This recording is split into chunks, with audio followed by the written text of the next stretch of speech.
Thank you very much for that introduction. I'm going to be talking about quantitative MRI. What I will not be talking about is all of the descriptions that Frank provided, because you've just heard from him what the ORC recommendations and the use of imaging can be with eligibility, enrichment. You already have those definitions. With that in mind, please keep in mind that quantitative MRI can be applicable across the board for all of those, including for disease-modifying therapeutic and clinical trials. So in osteoarthritis, you already know that there are early changes in cartilage and meniscus biochemistry. Those are the early markers, and depending on the mode of action of the D mode, you might want to be following those. The changes occur across all tissues, including cartilage, meniscus, and some of the subchondral bone. Later stages, of course, reflect cartilage morphology and basically muscle and changes in bone shape, for example.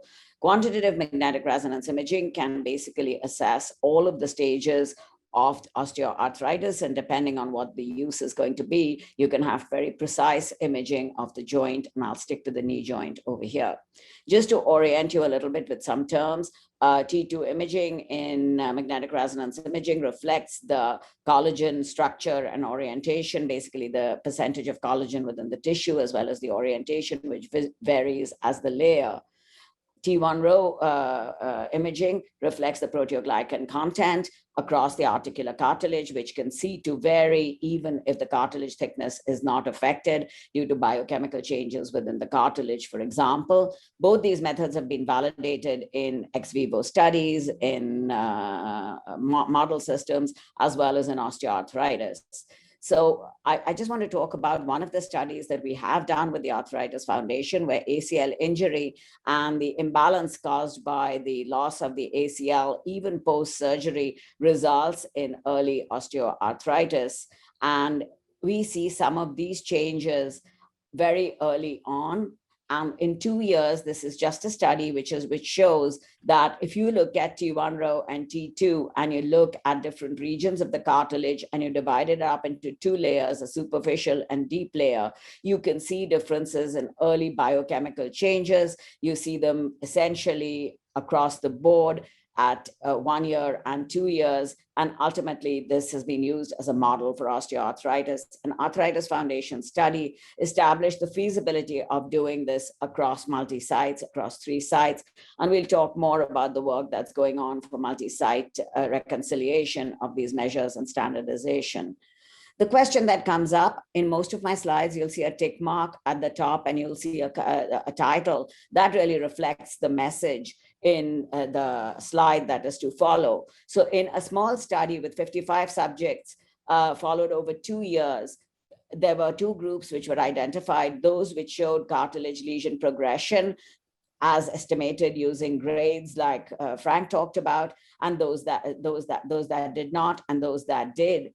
And the baseline T1 row scans actually showed higher T1 rows in those where the lesion did progress. These were very early on studies, very early studies showing progression and lesion formation with biochemical degradation. When you start looking at correlations between T1 row and T2, even if you look at compartments and look at superficial and deep layers, you get correlations which are significant, but the values typically are low, and these are with patient-reported outcomes.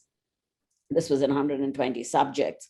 But if you start looking at regional and local changes, which you can do with image processing methodologies, where all the individuals are put onto the same framework, and you start looking at local differences between the baseline. This is an ACL injury model. Again, if you look at the tibia in this particular case, you see values of T1 row, which are very uniform, whereas in the injured, you definitely see higher values of T1 row in the lateral compartment. So examining the cartilage not as a mean across an entire bone covering it, but looking at localized changes does have some meaning. And that is really going to be the focus of quantitative MRI as we move along and look at the sophisticated analysis that one can do for trials that are coming forward. So this is essentially showing you, again, a similar map showing very localized increases in T1 row between osteoarthritis subjects and non-osteoarthritis subjects in the patella bone and in the trochlea. Now, when you start looking at correlations at a very localized region between some of these measures, you find that greater the degeneration, higher the pain and the symptoms. And these are localized. When you look at the correlation in this kind of a three-dimensional framework, you see higher values of significant correlation between pain and the cartilage composition. I want to bring to you the immense data set that we have in the osteoarthritis initiative. So using the osteoarthritis initiative, we have developed methods for cartilage and bone segmentation, which are based on machine learning and are automated. You can get cartilage thickness maps. You can look at the shape of the bone. The shape of the bone has been actually compared to, has been shown to be related for osteoarthritis in large epidemiological studies. And similarly, T2 assessment also is possible in the osteoarthritis initiative. So using these methodologies, we derived quantitative markers such as the bone shape, cartilage thickness, and the T2 maps. We reduced them all to the same framework across, and we actually projected it onto, using spherical transformations onto a planar shape. Using that, we started asking several different questions. We identified subjects who had chronic knee pain and essentially or stiffness over half of the days of the month for more than 6 months of the past 12 months. So using these machine learning strategies, we actually discriminated between subjects who had chronic pain versus those who did not have chronic pain. So what am I talking about here? What did we do? We looked at quantitative biomarkers. And when you combine all of the quantitative biomarkers, thickness, shape, and T2, the area under the curve was significantly higher than when you actually used one of the biomarkers. But the most interesting thing that we use this for is based on the model and what the model is finding. You can look at essentially projections such as this across each subject and examine what is the area that the model is picking as being the contributor to the pain in those who have pain. And in that, what we found as the activations varied across the bones, depending on whether you were looking at the patella, femur, etc., and it varied across the subjects. So it basically pointed to the fact that the pain is a multifactorial combination of biomarkers behind chronic knee pain, and it differs in different individuals. So pain correlations cannot be determined using a single biomarker or a single region of interest of any of these quantitative biomarkers. I think all of these play a role, and it is very, very subject dependent.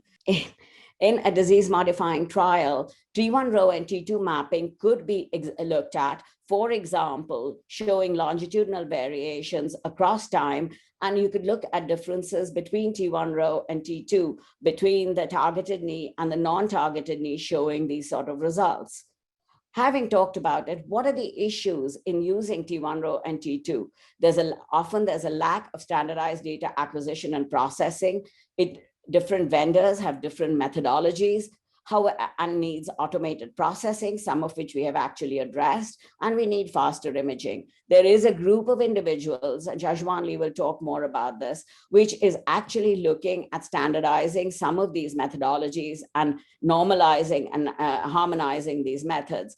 Here you see a T1 row map across 3 vendors showing very, very similar T1 row maps. And again, I will wait for Jajwan Lee to talk about more of these harmonized potentials. They're developing a phantom as well alongside this particular effort. Want to talk about total knee replacement, outcome prediction, using the osteoarthritis initiative, using machine learning, and not extracting any of the quantitative features, but using the 3-dimensional images from which quantitative features are derived. What we found using the images alone, along with the demographics, we were able to better discriminate subjects who had total knee replacements within a 5-year period. The most interesting finding perhaps here was many of the subjects who had total knee replacements, which the model identified, were actually subjects who were Kellgren-Lawrence score non-osteoarthritic at the start. So therefore, there is quantitative information that remains within the images, which are very, very valuable for all of the things that Frank Romer talked about, even if it even enriching the patient population for clinical trials. I'm not really quite sure if I've exceeded my time, but I'd really like to thank all the funding agencies and, of course, one of my colleagues and partners in developing all of these methodologies that we've talked to you about.